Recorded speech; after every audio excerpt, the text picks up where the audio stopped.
Hi friends, నేను మీ centring సతీష్ని. ఈరోజు అయితే ఒక 8 మంది వస్తారు ఫ్రెండ్స్. దరిదాపు పని అయిపోతుంది. బాటాలు గిట్లా చూడండి ఫ్రెండ్స్.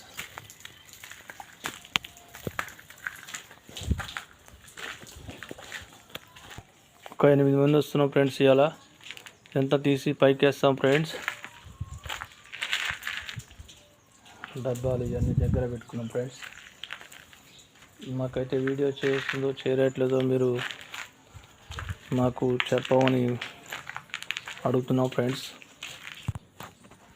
పైకి అయితే ఎక్కుతున్నాం ఫ్రెండ్స్. మెట్లు బిల్డింగు సార్ అయితే బాగా నీళ్ళు కొట్టిండు. జారి కింద పడతామేమో ఫ్రెండ్స్ ఇవాళ.